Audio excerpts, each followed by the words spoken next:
Hey guys, welcome back to my channel. अभी तक आप लोगों ने यही सुना होगा कि ब्रा पहनने के बहुत सारे फ़ायदे हैं, पर कभी आपने ये सुना है कि ब्रा नहीं पहनने के भी बहुत सारे फ़ायदे हैं। इनफैक्ट ब्रा की एक एक्सपायरी डेट भी होती है।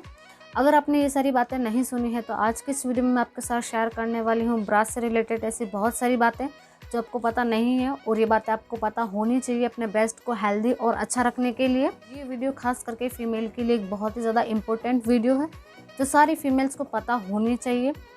We are Indians, right. और ख़ास करके मिडिल क्लास फैमिली बहुत ज़्यादा जुगाड़ू फैमिली होती है, वो कभी भी पैसा खर्च करना नहीं चाहते हैं। तो हमारे घर में बेसिकली ये होता है कि जैसे पापा, भैया या फिर मम्मी और हम लोग हो गए तो pant, shirt, petticoat, T shirt, shirt, ये सब जो है, इवन बनियान और मेल की जो अंडरवेयर है वो तक पोछा बनाने के काम आ जाती है। बट कभी भी ब्रा का पोछा नहीं बनता है। क्यों? क्योंकि एक तो हमको पहले ही शर्म आती है, वो ब्रा हम बताना नहीं चाहते हैं, और ब्रा होती तो इतनी सी है, उसका क्या पोछा लगा लेंगे यार, क्या पोछा बना लेंगे। और ब्रा बहुत लंबे टाइम तक फटती भी नहीं है, तो उस ब्रा को हम एज इट इज़ ऐसे के ऐसे ही वियर करते रहते हैं। तो कभी आपने ये सोचा है कि वो जो ब्रा लूज़ हो चुकी है उसको बार बार टाइट करने की ज़रूरत क्यों पड़ रही है, या फिर जो वो हुक है पीछे से निकल चुका है उसको बार बार लगाने की ज़रूरत क्यों पड़ रही है, अगर वो साइड से लूज़ हो गई तो उसको बार बार फिट करने की ज़रूरत क्यों पड़ रही है। आपको ये सारे जो साइन है वो बताते हैं कि आपको ब्रा बदल देनी चाहिए और आपको एक न्यू ब्रा खरीद के पहन लेनी चाहिए। तो ब्रा को वियर करते टाइम या फिर ब्रा को यूज़ करते टाइम अगर आपको इनमें से कोई भी साइन दिखते हैं, या फिर आपको ऐसा कुछ फील होता है कि नहीं यार मुझे ब्रा बदल लेनी चाहिए, तभी आपको ब्रा बदल लेनी चाहिए।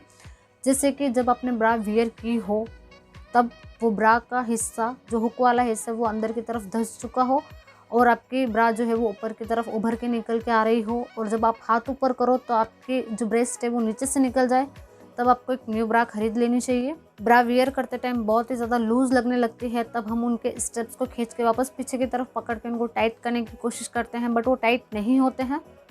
ब्रा वियर करने के बाद कप्स से आपके ब्रेस्ट जो है वो बाहर की तरफ निकलने लगे, और जो आपने लूज़ ब्रा वियर की है और जब आप चलो तो आपके ब्रेस्ट जो नॉर्मल गर्ल्स न्यू ब्रा वियर करती है उसके कंपेयर में ज़्यादा हिलने लगे, या फिर आपने जो ब्रा वियर की है उसके हुक्स और कप्स का लेवल बराबर नहीं है। जैसे कि आपके कप्स का लेवल और हुक का लेवल ये होता है जब ब्रा एकदम परफेक्ट होती है तब, और जब वो ब्रा एकदम लूज़ होने लग जाती है तब आपके कप्स तो यहाँ है और आपके हुक यहाँ है। तब ये सारे साइन बताते हैं कि आपको एक नई ब्रा खरीद लेनी चाहिए, आपको एक नई ब्रा पहन लेनी चाहिए। तो ये सारा आपको साइन कब दिखता है, या फिर ये सारा साइन आपको कितने टाइम में दिखने लग जाता है? तो अगर आपने कोई न्यू ब्रा है वो खरीदी है तो उस ब्रा को पहनने के बाद एटलीस्ट 5 to 6 मंथ के अंदर आपको ये सारे साइन दिखने लग जाते हैं। इवन इनमें से कुछ कुछ साइन आपको दिखने लग जाते हैं, तभी आपको वो वाली पुरानी ब्रा फेंक देनी चाहिए और उसके बदले में आपको एक न्यू ब्रा खरीद ही लेनी चाहिए। जो आप पुरानी ओल्ड ब्रा जो वेयर करते हैं, लूज़ ब्रा है उसको वेयर करते हैं, उससे आपको बहुत ही ज़्यादा ब्रेस्ट सैगिंग की प्रॉब्लम होने लग जाती है, और इसी वजह से अधिकतर जो फीमेल्स हैं ना उनके ब्रेस्ट लटके हुए ही रहते हैं, क्योंकि वो ब्रा जो है ख़राब नहीं होती है और वो उसी ब्रा को वापस उनके पैंतरे कर करके वापस वही पहनने लगती है। इस वजह से मोस्टली फीमेल्स को ब्रेस्ट सैगिंग की प्रॉब्लम होने लगती है। ये कुछ बेसिक बातें हैं जो आपको पता होनी चाहिए जो आपके ब्रेस्ट से रिलेटेड हैं, और अब मैं आपके साथ शेयर करूँगी कि ब्रा नहीं पहनने के भी बहुत सारे फ़ायदे हैं।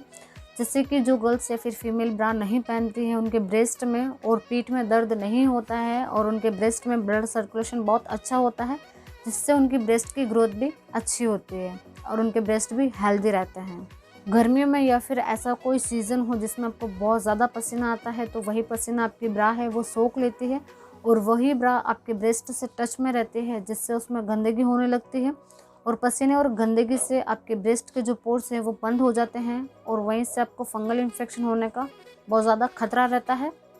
तो अगर आपको कभी बहुत ज़्यादा पसीना होने लग जाए और आपको लगे कि नहीं बहुत ज़्यादा पसीना हो चुका है, तभी आपको ब्रा बदल लेनी चाहिए। निप्पल को हेल्दी रखने के लिए आपको ब्रा वियर नहीं करनी चाहिए। जब हम लोग ब्रा वियर करते हैं तो ब्रा निप्पल से टकराती है और उसमें बार बार रगड़ लगती है, जिससे निप्पल ड्राई हो जाते हैं, और कभी कभी ऐसी दिक्कत होती है कि निप्पल में रैशेस और खुजली भी होने लगती है।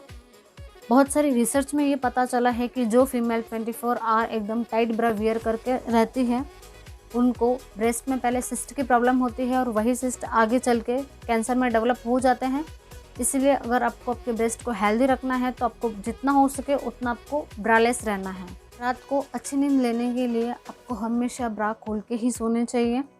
जिससे कि आपके ब्रेस्ट के जो पोर्स है वो अच्छे से ब्रीथ ले सकें और आपका ब्रेस्ट जो है वो हेल्दी रह सके और आप एकदम कंफर्टली सो सकें।